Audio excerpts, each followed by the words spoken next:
Okay, Sanhedrin, Pei Amid Beis, in the Shattenstein Gemara, it's 85 before the Mishnah. In the Hebrew Gemara, it's Pei Amid Beis 170, the bottom third of the page. Okay, one of the things that the Torah forbids to do, in fact, that's what it means in the Sarasa Dibris, the Gemara is going to explain. It says don't steal. What does it mean don't steal? It doesn't mean don't steal. It means don't kidnap. So the Torah says, if somebody kidnaps a person and it makes him work, then he gets killed. So it says, what do you get? You get chenek, by the way. So it says, again, if nefesh mi Yisrael, if somebody kidnaps a Jew, you're not chayiv misa until you bring him into the house. In other words, you just kidnap him, you don't bring him into your own house. I mean, you're not allowed to do it, but it's not chayiv chenek. Rabbi Yehuda no. Rabbi Yehuda says it's not enough to bring him into your house because the Torah says, okay, we'll see in a second. Rabbi Yehuda says, you have to do two things. Kidnap him, bring him into your house, and you have to make him work for you. Because the Torah says, you're going to make use of him, and then then you send him. Okay, so what's the din? If a guy kidnaps somebody and he sells him, he's chayiv misa. Chachamim hold, seemingly, we'll see in the Gemara, seemingly the Chachamim hold, all you have to do is bring him into your house and then you sell him, he's chayiv misa. Rabbi Yehuda says no, you have to bring him into the house and make him work and then and sell him, then you're chayiv misa. So then the Gemara says, what happens? A guy kidnaps his own son. What's the din? Rabbi Shmuel b'nei Rabbi Yechim ben Breika mechayiv. Rabbi Shmuel, the son of Rabbi Yechim ben Breika, says you're chayiv. You're chayiv for kid, even though it's your son. Chachamim say pater. And the Gemara is going to explain why the Chachamim hold you pater if it's your own son. Then it says Ganav mi shechetziv eved v'chetziv ben chayrin. What happens if somebody steals somebody? They kidnap somebody who's half eved and half free. How do you have such an existence of a half eved, half free? So the classic example is two shutfim bought a slave together, and one of them freed his slave. So now he's half slave and half free. So what happens if you kidnap such a person? Rabbi Yehuda mechayiv, Rabbi Yehuda says you're chayiv, and Chachamim say you're patur. And this Gemara is going to explain the whole thing. Okay.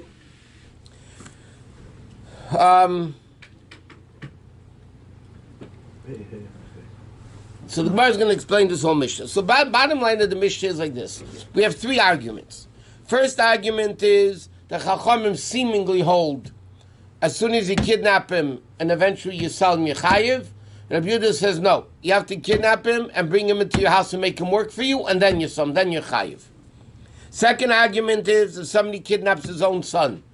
Chachamim say pater. Rabbi Yechanan, the son of Yishmael, the son of Rabbi Yechim ben Breika, says chayiv. The third case is if you steal a half slave, half free.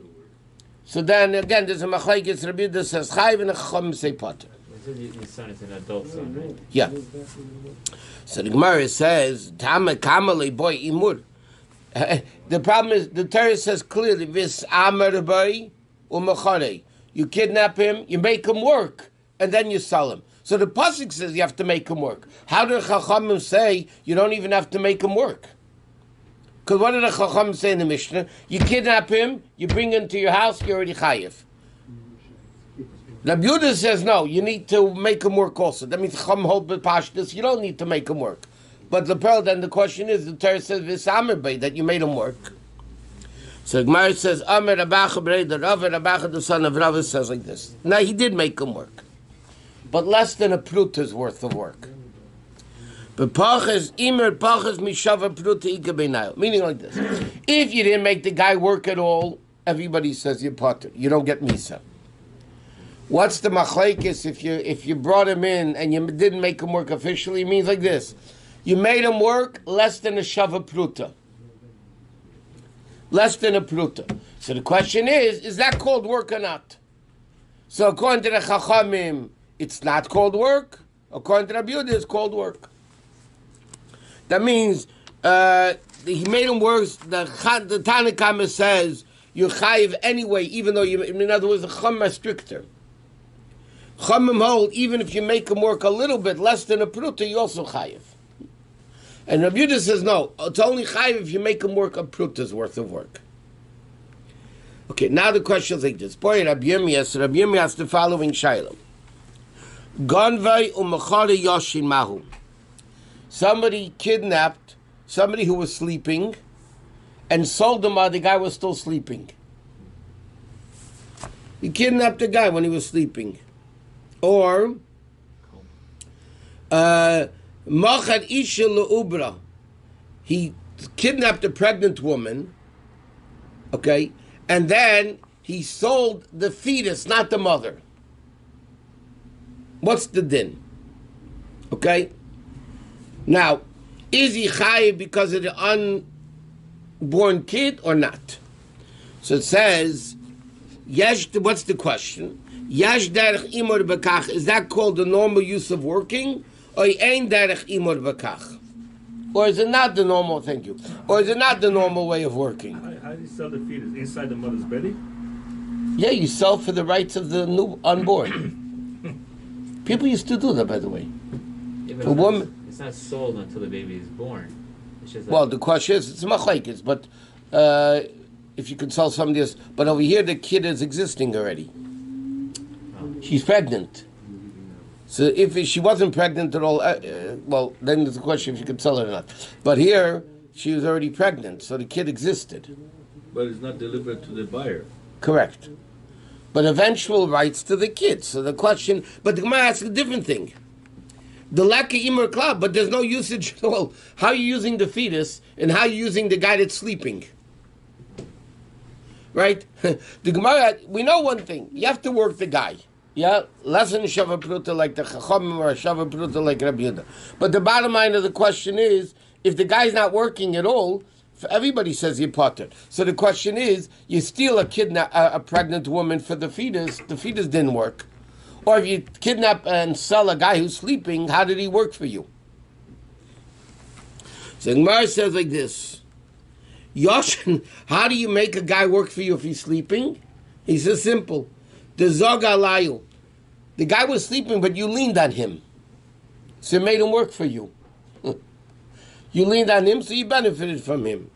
Or, Isha, the Ukma Ba'ape Zeika. How did he make use of a pregnant woman with a fetus? He said he used the woman to block the wind from him. So that she had a belly, that was a better windbreaker. That was a better windbreaker. So he did use the fetus. So the question is, derech imur bekach or ein derech imur bekach? Is this called the normal way of working or not the normal way of working somebody? And the Gemara Taka answers teiku. We don't know. so hana is work. Imur is work. V'samer bay. No, but I'm saying it here is just a hana. Hano? Yeah. No, but he worked. It wasn't stam hano.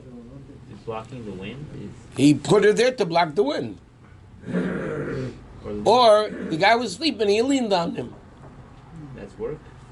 Benefit, yeah, he's working. Benefit. It's work. He's holding you. That's the Gemara's question. Is that called work or not? That's the Gemara's question. Is that called work or not? And the Gemara says, take, we don't know. Okay, now the Gemara continues this saga about kidnapping people. The Torah says, the expression Torah Rabban says in a Brayso like this: Ki matze ish geinev et nefesh me'achav.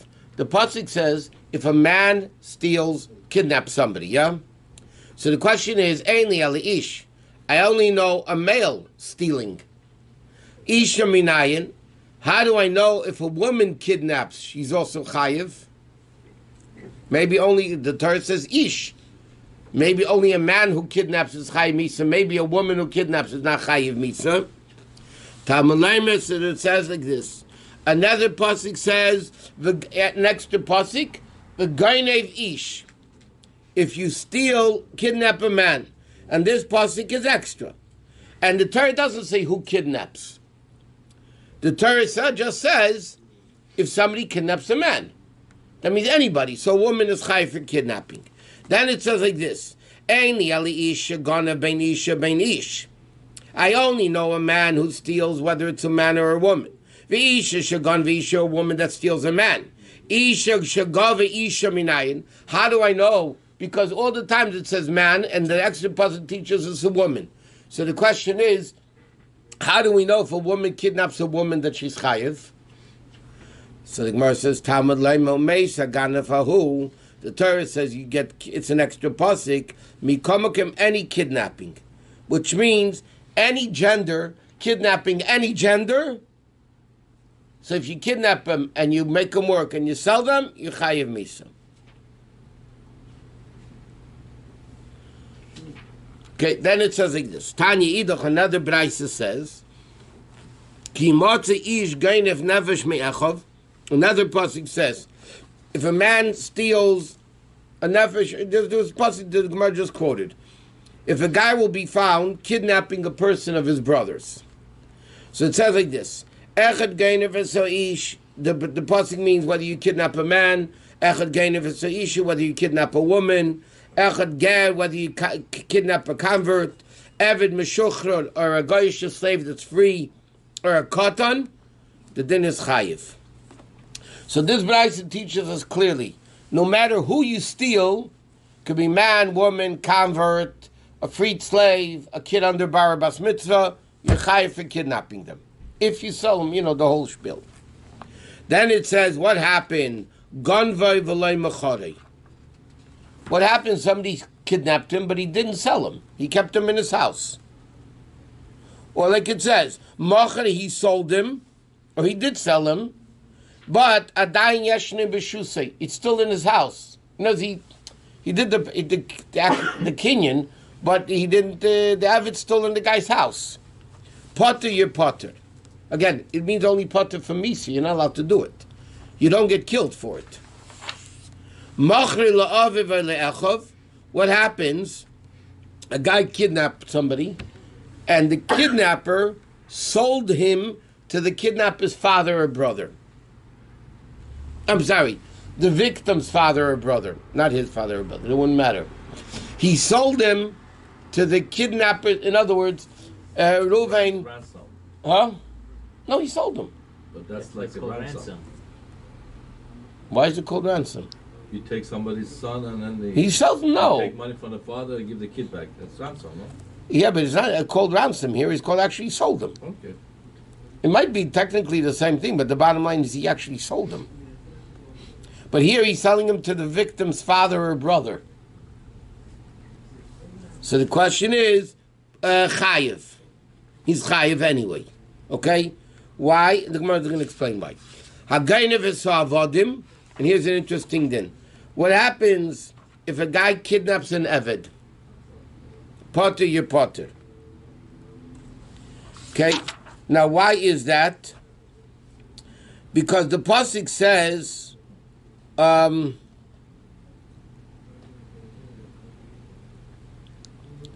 Sifri, the Medrash that Rashi quoted before, that the pasuk teaches us, the extra word that teaches us that if you sell avodim, you're potter. It's like there's a concept basically. That if you sell avodim, you're potter. Okay, that's what it says. Again, if it's avodim, potter. Okay, top of the page. So now the Gemara says, Tana Kamid Rav Sheshes. Tana learned a brayse in the presence of Rav Sheshes. Amalei, so Rav Sheshes says, what did he teach? He taught him this exact brayse that we just said. That what? It doesn't matter who you steal, and then if you steal him and you don't sell him, you're potter. Okay? Or if you sell him to the victim's father or brother, you're chayiv, and if you still avodim, you're potter. So when the guy said this price to Rav Sheshes, Rav Sheshes said to him, Ani Shaina, I learned another price. Rav Shimon says, Me'echov, when it says Echov, until he removes the victim from the domain of the victim. until he removes the victim from the domain of the victim. Va'at amarta chayiv, and you say chayiv. The Gemara just said that if you sell him to his father, the victim's father or brother, you're chayiv. That's what the brayso we just learned, right? If you kidnap somebody and you sell him to the victim, the guy who got kidnapped, to his father or brother, you're chayiv. So Rav Shesha said, I learned in the brayso that Shimon said potter. So they said, okay, I'm sorry, Tani potter. Change the brayso. Because again, braysos weren't, there was a lot of mistakes in braysos. So it says clearly in the brayso that Shimon says potter. So therefore the Gemara says, change it that you're potter. So the Gemara right away says, why? Maybe if Shimon holds potter and Chacham holds chayiv. Why can't there be an argument? So the Gemara said, my kusha, the maharab Shimon harabanan. Maybe the brayso that says potter is Rab Shimon's opinion, and the brayso that says chayiv is the Chacham. Why can't there be? Why do you have to say the brayso is wrong and correct the brayso which says chayiv to make it potter? He says why? Maybe the Chacham hold chayiv and Rab Shimon holds potter. So Gemara says no, leisalka daitach. That you can't say. Why not? He says like this, an interesting thing. The Amar Rabbi Yechon is a famous Gemara. Rabbi Yechon says like this: Stam Mishnah, Rab Meir. Anytime there's an anonymous Mishnah, a nameless Mishnah is Rab Meir. Stam Tisefta is Braisa. A nameless Braisa is Rab Nechemya. Stam Sifra, which is a Medrash, is Rab Yehuda. Stam Sifri is Rab Shimon. V'kul aliba de Rab Akiva. Okay, now the Braisa that Rav Sheshes was quoted that said Chayiv has to be according to Rab Nechemya, not Rab Shimon. Because Stam, I'm sorry, it's Rab Shimon. Right, it's Sifra. It's Rab Shimon. And so therefore, the Stam Braisa that says Chayiv has to be Rab Shimon's opinion. Right? If Stam Sifra, meaning a nameless Sifra, is Rab Shimon, and they quoted the Braisa that says Chayiv as a nameless Sifra, that means Rab Shimon says Chayiv. And then Rab Shimon is contradicting himself, saying potter, so they had to change the Braisa to mean potter. The Gemara's question is, Rab Shimon says potter, the Braisa says Chayiv. So the Gemara says, okay, we got to change the Braisa to be potter, like Rab Shimon says. So the Gemara says, why? Maybe this is the Chacham's opinion, maybe this is Rab Shimon's opinion. So the Gemara says you can't say that. Why? Because the Braisa, which goes according to Rab Shimon, says Chayiv. So Rab Shimon would be contradicting himself. So therefore you have to amend and change the Braisa to make it Chayiv. Potter, like Rab Shimon says. And it says this is all according to Rabbi Akiva. The Gemara says like this: after the 24,000 students of Rabbi Akiva died, in Sfiras Omer, so 5 students were left. The Gemara didn't count here another one called Rabbi Nosson, I think it was. So the Gemara says Rabbi Akiva rebuilt the entire Torah. The Gemara says after Rabbi Akiva's 24,000 students died, the world was shamein, desolate. There was no Torah left. All 24,000 scholars died. So Rabbi Akiva rebuilt the Torah with these 4 people. Rabbi Meir is Mishnah, Rabbi Nechemya is Braisa, Rabbi Yehuda, and Rabbi Shimon. These were the students still left alive, and it's all based on the teachings of Rabbi Akiva. At the bottom he explains like this: Sifra, another name for Sifra is Teres Kohanim, which is Braises on the book of Vayikra.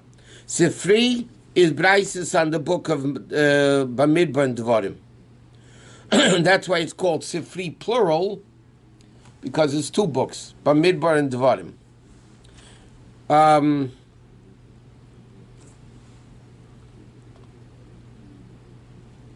Okay, anyway. It's the same author? Sifra and Sifri, it says Stam. If there's no mention of names, it's Reb Shimon. If there's no mention of names in Sifri, nameless, it's Rab Shimon. Sifri are the Baraisas, or they're the It's Midrashim? Bryce Medrash, yeah. And what is the equivalent in Bereshit and Shemot? Bereshit and Shemot, one second, there says somewhere about that. I don't remember.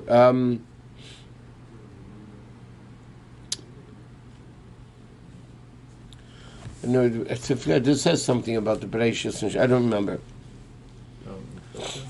Huh? Is it the Mechilta? In this diagram in the back, it says, has it on the same line. Mechilta is for Bereshit. So then, then it's Mechilta.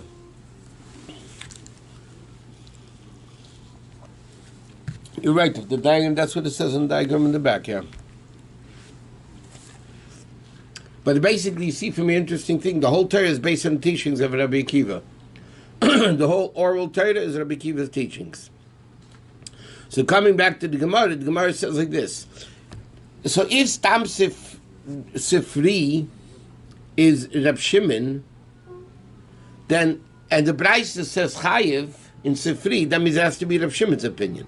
So the question about Rab Shimon clearly says Potter.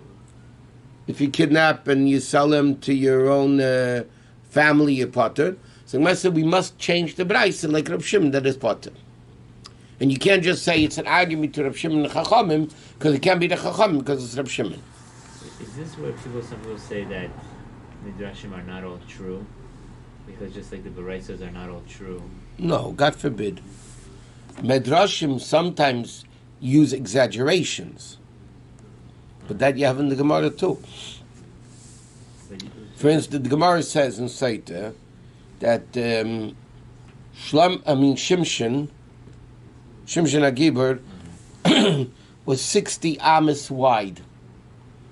That's about 100 feet wide. The size of this old place. Yeah. Okay. So the Mashad, the Mefarshim say Yedua, that's known that it's a guzma.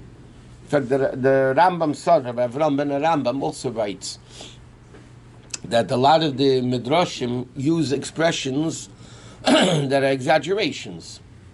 It means to say very wide. Why is it pick the number 60? There's a deeper meaning of the number 60. But the Gemara says about a lot of things that it's a guzma.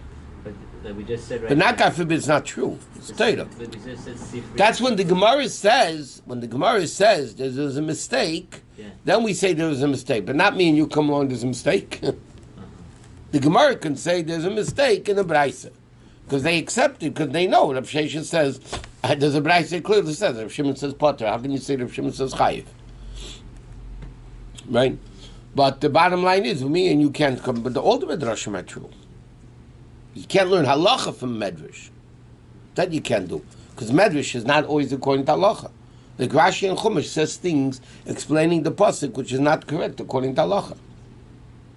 Because Rashi is not explaining the pasuk according to halacha. The Rebbe spoke about this many times when he was explaining the Rashis. Rashi, according to the rule, explains pshat. There's pshat, there's remez, there's drush, there's sod. And there's halacha in Torah. Rashi in Gemara more or less, yeah, even though some Mepharshim say not. Rashi explains pshat. Pshat is not necessarily what the halacha is. Simple meaning, and the pshat it doesn't mean it's correct according to halacha. Like when you learn Beisham Beisilo, yeah, Beisham is not halacha. The halacha is not like Beisham. That doesn't mean Beisham is not Torah. It's correct, not in halacha. In practical halacha, Beisham is not correct. But that doesn't mean Beishami is wrong. In Torah, Beishami is right. It's not the halacha like Beishami, but he's right. But the Midrashim have the Rishonim right, have sometimes exaggerations, but the different guidelines of it.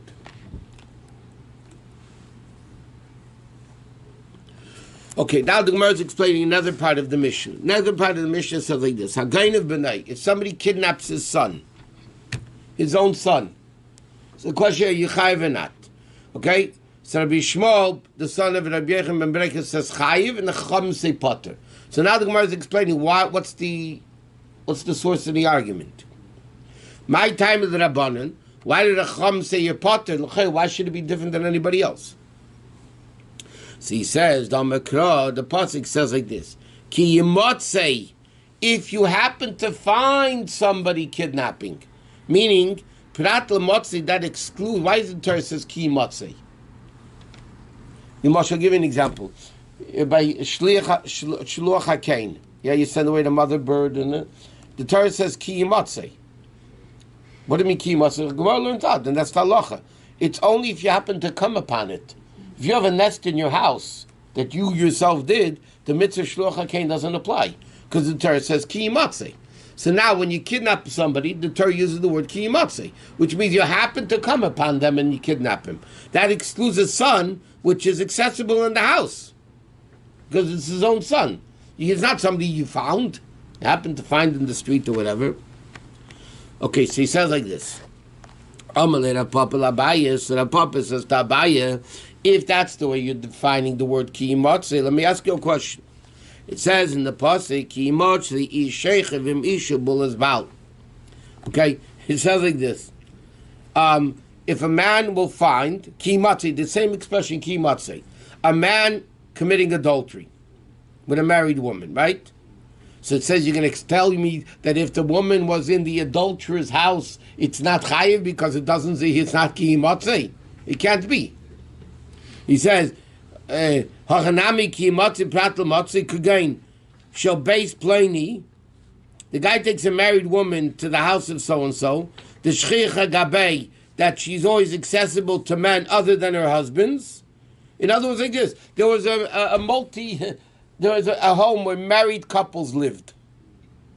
There was they used to have in those days. It was a house that all different married couples lived. So they're all living in the same house. So it's not ki yimotzei, right? So you're going to say then also a guy commits adultery with another guy's wife in the house. He's not the chayiv. It can't be. He says, Hachanami the Petir, you're going to say pater? He says, Amalei Abaya. Abaya said to him, let me explain to you what I meant. I didn't mean the word yimotzei. It's a v'nimtza b'yodei ka'amina. I didn't mean the word ki yimotzei. I meant the word v'nimtza b'yodei. It says like this: he was found to have him in his hand. Meaning, what is the extra pasuk teaching us? That your son, if you kidnap your son, the chum say your potter. Amar Rava, therefore Rava says like this: Hilkoch, Hani mikre dardikil masna rabbanan. Those who teach children Torah, teachers in school, kimitzuyim b'yadam damei is like considered accessible. Uptira.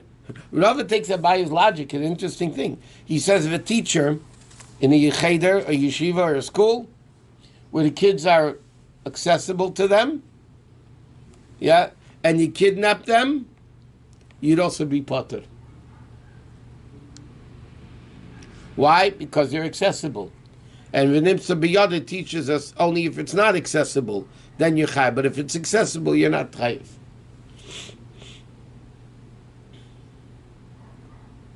It's a very interesting concept Rav is explaining according to Abaye's logic. And that's the halacha, by the way, because the kids are not considered accessible. Okay, then the Mishnah says like this: what happens if you steal a half slave or a half free? And Rabbi Yehuda says Yechayev, and the Chacham say Potter.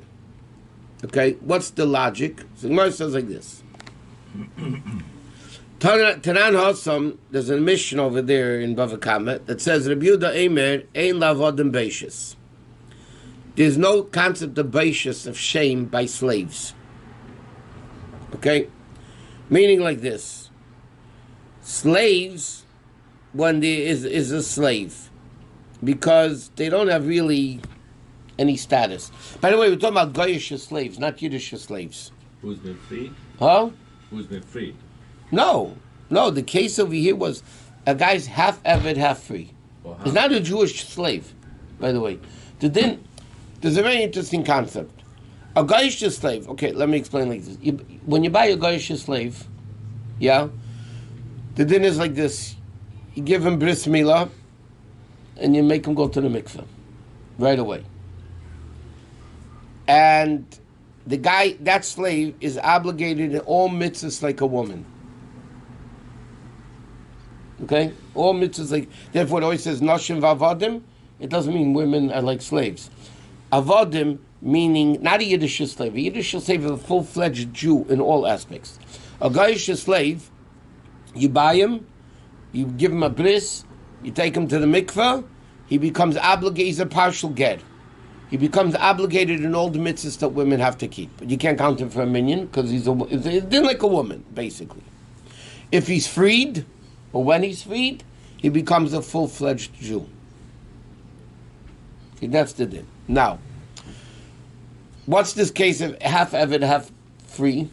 So he said, the Gemara says in Bava Basra, the case is that two partners bought a slave, a Goyish slave, and one of them freed him.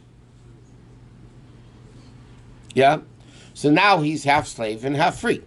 Half Jew. Well, he's half free. slave and half complete Jew. Okay? Free, okay. I mean, so what do you do with him? So Zayim Bisham Beisil. So Bishami says, okay, one day he works, one day he's off. One day he works, one day he's off. Yeah? What else would you do? Comes along Beisil, it's a famous Gemara in Bava Basra. So Hillel, as Beisil says, okay, you settled the master story. The master gets him every other day. But what do you do with the Eved himself? He can't marry a slave because he's half free. He can't marry a regular Yiddish girl because he's half slave. So what do you want to do? Not to get married, not have kids. And it says, the world was created to inhabit and to settle and so on. So what does Beisil say you do? You force the other master to free him. Okay, that's the... Can he marry a half-slave? No. His half-slave part marries a slave part. No, I'll give you an example in halacha that where you see clearly you can't. Half-slave, a person who's half-slave and half-free, cannot blow shofar for himself.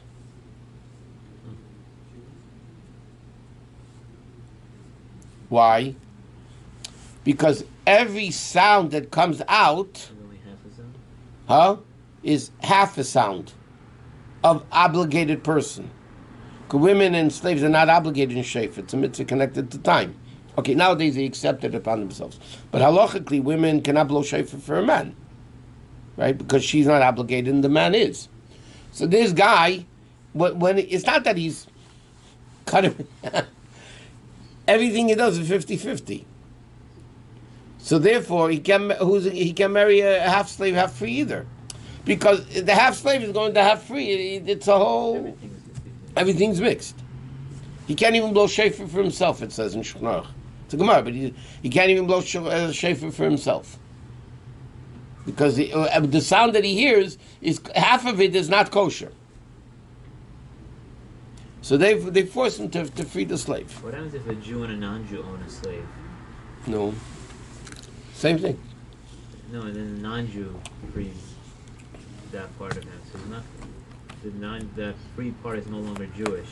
But he can be. The Metzias is, how are you going to have a Metzias, a Jew and a guy on a Goyish slave? Because Manushach, the Jew has to give him a bris, and I don't think it's going to work.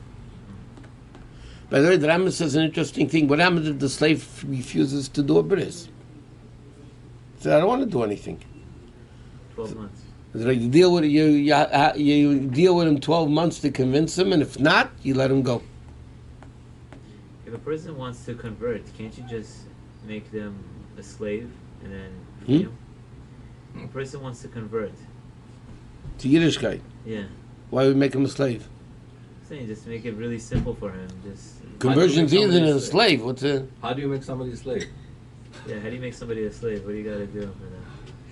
The guy, To make him to steal something. the guy has to put himself on the slave market. Why would the guy want to do it? Once you convert, you convert. Well, there's no din of avadim You today. got to go to a Beit Din. You got to go. There's no din of avadim already for many years. Oh, you can't make an Eved? There's no Evid Kanani today or Evid Ivri. You can't make one? Evid Kanani only exists when the time of Yovel, middle of the second base of Migdash, there's already no avadim. Evid Kananis? That would be a good idea. Interesting. What? Import some Mexican slaves. They Import- can't even sue you. Because they're illegal? But if a Jew in the time before the emancipation had slaves, he would have to use Jewish laws to What, emancipation of Lincoln or emancipation in halacha? Lincoln. There was already no slavery in Torah. No, I'm just saying, if a Jew lived here 200 years ago and he owned slaves, No. he would have to conduct with them according to Yeah. halacha. I told you no, but that concept of slaves didn't exist. The dinam of slaves didn't exist already. So he would have to go according to American law. Yeah. Also, they abolished slavery. The din of Evid Kanani is connected to Yovel. Yeah, we abolished it 2,000 years before they did. Yeah. They don't even know it. Okay, anyway, so coming back to the Evid story. So, there's a din like this. You embarrass somebody, you have to pay baishas, right? Shame. You shame somebody, you have to pay shame. So there's an argument in the Mishnah Bava Kama if there's shame by an Evid, because Evid already has no self-value, so to speak. He's only... But does the shame exist for the master? If somebody did something to their slave? No, well, that's the discussion over there in the Gemara, but it's not relevant to this Gemara. Okay. This Gemara says like this. Tanan Hos, the Gemara is going to explain the argument between Rabbi Yehuda and the Chachamim that if you kidnap half slave, half free, Rabbi Yehuda says Yechayiv Misa, and the Chacham say no. So Tanan Hos, Rabbi Yehuda ein lavadim beishus. And the Gemara said, my time with Rabbi Yehuda. Where does Rabbi Yehuda learn this out from the Torah that there's no beishus by an Eved? He says, because it says, Ki yinotzu anoshim yachtav ish v'achiv. It says like this. The pasuk over there says, two men were fighting, each v'achiv, a man and his brother, and a woman came and embarrassed one of the men. So it says, you have to make her pay shame. So it says, Mi sheyesh le'achva. That's only one that has relationships of brothers. Yotze evet she'ein achva. But brothers don't have any kins or relatives. In fact, it's interesting. There's also learned out from a pasuk in Chumash. When Avram went to the Akedah, and he went with Yitzchak and the Yishmael, yeah, and Eliezer, right? He went with V'yikach Shnei Novitei. Okay, Ves Yitzchak B'nai. So what did he take? He took Yishmael and Eliezer, and he went Yitzchak. So Avram said to them, Shvulochan poi imachamar. You two stay here with the donkey, Vaniva now nelcha, okay, and we're going to go up there. Well, we say every day in davening, yeah? So the Gemara says, Im hachamar is the same letters as Am hachamar. Am hachamar means the nation of donkeys, which means that just like donkeys don't have family relations, ships, Goyim don't have family relationships, as far as Jews go, which means an interesting thing. If a woman was married to a guy, yeah, al pi din, she doesn't need a get from the guy. Because as far as Jews are concerned, she wasn't married to him. It's like being married to an animal. You don't need a get from the animal. Yeah? Or today in our West Hollywood traditions, two men get married, they don't need a get. Even if they have a legal marriage, even if a rabbi performs the marriage, you still can't, there's no need for a get, because there's no marriage. Right? So he says like this, Eved has no achva, and therefore, when the Torah says ish v'achiv, which is the source of the din of baishas, of shame, so over there it can be an Eved, because Eved has no achva. V'rabbanan, so but the Chum say, the Chum say Yechayiv, the Chum say Yepotter, it's not achiv. He says achiv hu b'mitzvahs. Certain mitzvahs he is obligated in. Okay? So therefore you do have to pay. In other words, like this, the source of shame, payment for baishas for shame, is in the passage that says, Ki yinasu anoshim ish v'achiv. Okay, so the Yehuda says, he's not your brother. Slave is not a brother. Slave has no relations. By the way, it's interesting though, coming back. One of the Shavah mitzvahs b'nei Noach is committing adultery, right, with a married woman. That means in halacha is like this: two goyim, they get married, As far as goyim are concerned, they're married. And until they get a divorce, a civil divorce, it's the din of adultery. Only amongst goyim. Amongst goyim. As far as Yidden are concerned, they're not related. But once you said that even if they don't have a marriage document, as long as they live together, they're married. The goyim are Jews. Goyim, yeah, many. The shaila is before the Rambam writes. The Rambam writes before Matan Torah, before the whole mitzvah of kiddushin and all that. What was marriage and divorce? A guy who met a woman, he liked her, they lived together. That was a wife. Then he said goodbye, ice wife, not a wife anymore. And now civilization has changed that, or the halakha stands the same for goyim? According to halacha, are two goyim just living together without a married boyfriend girlfriend? That's not marriage. It's not. If they're living together, two Jews living together, boy and girl, which is super common today. Boys and girls living together. They need a get? Not really.